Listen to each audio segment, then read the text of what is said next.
ये natural tendency है, evolve होना, खिलना, फ्लावरिंग। ये एक इंट्रिंसिक जो डिज़ाइन है, डिज़ायर नहीं है, डिज़ाइन है, वो प्रकृति ने डाला हुआ है। व्यक्ति उधर जा रहा है, चाहिए या मैं चाहता हूँ, ये बात इर्रेलेवेंट है। ये इर्रेलेवेंट है कि मैं चाहता हूँ इवॉल्व होना या खिलना, क्योंकि हम उसी प्रोसेस में हैं, हम इवॉल्व होने खिलने के प्रोसेस में ही हैं। अब खिलकर हम मिट जाते हैं, हम इवॉल्व होकर भी मर जाते हैं, ये प्रश्न नहीं है, क्योंकि ऐसा ही होता है। ये एक ढंग है, लाइफ के फ्लो का, प्रवाह का ऐसा ही ढंग है। तो अब मान लीजिए एक बीज ही गिरता है, कल्पना करिए, तो बीज ऐसा नहीं उगना चाहता है, बीज ऐसा नहीं कि वृक्ष बनना चाहता है, ऐसा नहीं कि खिलना चाहता है, ऐसा भी नहीं कि वो पतझड़ में जाना चाहता है, ऐसा भी नहीं कि वो सूखना चाहता है। उसके डिज़ाइन में है कि वो इवॉल्व होगा, बढ़ेगा। उसके डिज़ाइन में है कि उसमें फ्लावरिंग होगी, उसके डिज़ाइन में है कि पतझड़ होगा, उसके डिज़ाइन में है कि वो ख़त्म होगा और फिर नया प्रोसेस शुरू होगा, नई तरफ चीज़ें जाएंगी। तो इवोल्यूशन जो है वो कॉस्मिक है, टोटल है। इंडिविजुअल इवोल्यूशन जो है ये केवल मिथ है। इंडिविजुअली कोई इवॉल्व नहीं होता। किसी को लगता है कि हम इंडिविजुअल इवोल्यूशन में जा रहे हैं, हम एक टोटल इवोल्यूशन का हिस्सा हैं। उस टोटल इवोल्यूशन में जो हमारे इवोल्यूशन के पार्ट में चीज़ें हैं वो हमारे साथ घटेंगी। मृत्यु आती है, जैसे मिटता है, अगर हम बात कहें तो क्या मिटता है तो हम पैदा होते ही सुसाइड कर लें? ऐसा तो नहीं होता, हम जीते हैं।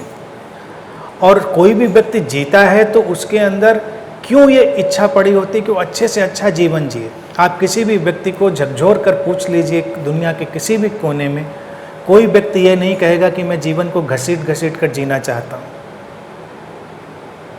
गरीब से गरीब, परेशानी से परेशानी में पड़ा हुआ व्यक्ति जीवन को अच्छे से अच्छे ढंग से जीना चाहता है, जितनी उसको सुविधा मिले, जितनी उसकी क्षमता हो, जितना उसको सहयोग मिले, जो उसकी डेस्टिनी में आ पाए। लेकिन वो इंट्रिंसिक एक चाह सभी के अंदर है। वो इसलिए है क्योंकि जीवन वैसा ही है, उधर ही विकसित हो रहा है, तो उसमें कोई अड़चन नहीं है। और ये तो सभी को पता है कि मरना तो है। तो मरने का मतलब ये तो नहीं है कि हम प्लेन मोनोटोनस ज़िंदगी जिएं। प्रकृति क्यों अच्छी लगती है हमको? पेड़ पौधे हमको इतने खूबसूरत क्यों लगते हैं? इसीलिए लगते हैं क्योंकि वो बिल्कुल नेचुरल हैं। वो इस बात की परवाह नहीं करते कि अरे कल को तो पतझड़ आएगा, ये सब पत्ते तो झड़ जाएंगे, अब इतने हरे हरे पत्ते निकाल कर क्या फ़ायदा, और ये फूल अब इस खिलाएंगे सुबह, शाम को ये तो बिखर जाएगा, सूख जाएगा और उसकी हालत, रंगत सब बदल जाएगी। पेड़ के अंदर तो कभी ऐसा ख्याल नहीं आता, पूरी तरह से नेचुरल है। इसीलिए वो हम जब उसको देखते हैं तो हमको देखना ही एक खुशी से भरता है। इंसान भी वैसा ही है, लेकिन जो कंडीशनिंग हमने पैदा करी है, जो पैदा हो गई है, वो रोकती है। तो इवोल्यूशन नेचुरल है। ज़िंदगी के हर डायमेंशन में फ्लावरिंग नेचुरल है। कुछ ख़त्म होगा इसका कोई मायने नहीं रखता, वो जैसा होना है वैसा ही होगा। और हमारी चाह से इवोल्यूशन नहीं होना है, इवोल्यूशन हो रहा है। We are part of that evolution. यही तो बात आदमी नहीं समझ पाता ना। इवोल्यूशन नेचुरल है, हो रहा है, सब ठीक है, हम बैठे जा रहे हैं, लोगों को पीने का पानी नहीं मिल रहा है, तो ये इवॉल्व होने के चक्कर में तो सब उल्टा हो रहा है ना। ये आदमी चाहता है, प्रकृति में होता है और आदमी चाहता है।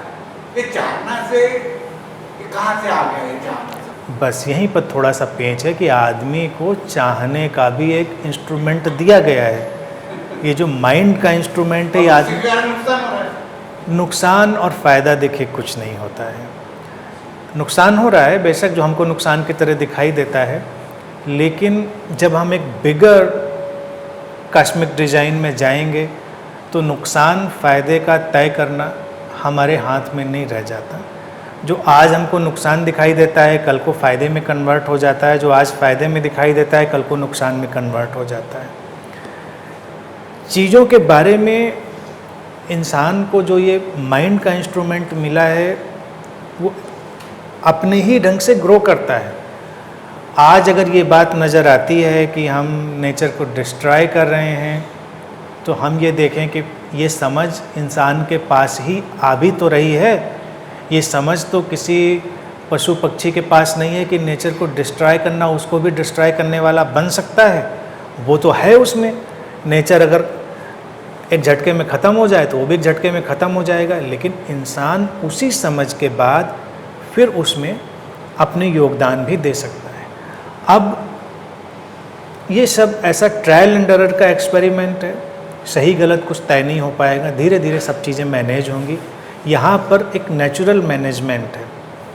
आप देखिए तमाम विकसित देशों में जिनको इस क्लाइमेट चेंज का और इन सारी चीज़ों का एहसास हुआ, उन्होंने अपनी चीज़ों को ठीक करना शुरू कर दिया, उनको बदलना शुरू कर दिया, बदलाव आने भी लग गए। जो देश अभी विकसित होने में बहुत लगे हैं वो अपने रिसोर्सेज को, अपनी चीज़ों को उस ढंग से अभी यूज करना चाह रहे हैं। लेकिन वो प्रेशर जब इंसान के ऊपर आ रहा है तो वो तमाम डिवाइसेस भी ढूंढ रहा है, टेक्निक्स भी ढूंढ रहा है। फिर ये बात भी हमको समझनी चाहिए कि ये जो माइंड का इंस्ट्रूमेंट है इतना बेकार नहीं है, ये बहुत सारी ऐसी चीज़ें भी पैदा करता है। इसीलिए तो इंस्ट्रूमेंट नेचर ने दिया है हमको, नहीं तो फिर हम भी पशुओं की तरह इधर उधर घूमते टहलते। ज़्यादातर लोग उसी सोच में आने की कोशिश करते हैं कि नेचुरल होने का मतलब फिर बिल्कुल नेचुरल हो जाइए। आज देखिए हवा खराब है, प्रदूषित है, लेकिन हम हवा को शुद्ध करने के तमाम उपाय भी तो समझ पा रहे हैं। जंगल में अगर हवा खराब हो जाए किसी भी वजह से, मान लीजिए कोई भी कंटेमिनेशन वहाँ चला जाए, तो किसी भी एनिमल के पास ये समझ नहीं कि इसको अब कैसे ठीक करेंगे, उसको तो ख़त्म होना है। इंसान फिर कुछ चीज़ निकालेगा, समझेगा। हमने बहुत सारी चीज़ों पर काम करना शुरू कर दिया है, उसके अच्छे परिणाम भी आएंगे। डिस्ट्रक्शन होता है, बेशक डिस्ट्रक्शन होता है, वॉर होती हैं, लेकिन वही वॉर, वही डिस्ट्रक्शन फिर किसी नए ढांचे को तैयार करता है, नई चीज़ को पुश करता है कि ऐसा भी रास्ता हो सकता है इसके पीछे। ये तो ये जो डुअलिटी का मैनिफेस्टेशन है, ह्यूमन लाइफ उसी ढंग से इवॉल्व होती है। वर्ल्ड वॉर हो जाती है, फिर उसी वर्ल्ड वॉर के रियलाइजेशन से लोगों के अंदर अलग किस्म की चेतना पैदा होती है, अलग किस्म के काम शुरू होते हैं। मेरी दृष्टि में जब कुछ गलत हो रहा होता है, गलत इन दैट डेफिनेशन, तो उसकी प्रॉब्लम तो होती है, लेकिन वही किसी सही दिशा में धक्का भी देता है। तो ये एक प्रोसेस है, इसमें कोई प्रॉब्लम नहीं है। इंसान करेगा ऐसा और करके सीखेगा, सीख कर वो आगे जाएगा। कोई इंसान किसी की हत्या कर देता है, हम कहेंगे हत्या तो गलत है, ऑब्वियसली बुरा है जिसकी हत्या हुई, लेकिन कई बार ऐसा भी तो होता है, उस हत्या से गुजर कर ही लोगों को ये बात भी समझ में आ जाती है कि हत्या करना ठीक नहीं है, ये उचित नहीं है, इसका कोई दूसरा रास्ता भी हो सकता है। लाइफ को हम ऐसे भी कर सकते हैं, तमाम उदाहरण हम इतिहास के ढूंढ सकते हैं। तो मैं नहीं देखता कि कोई निराशा की बात है मनुष्य के साथ। मनुष्य सबसे ज़्यादा अच्छी स्थिति में है, और जिसको भी हम गलत कह रहे हैं वो एक फेज़ है, वो फेज़ गुजरेगा, फिर कोई नई चीज़ आएगी। तो ऐसे ही चलता रहेगा ये।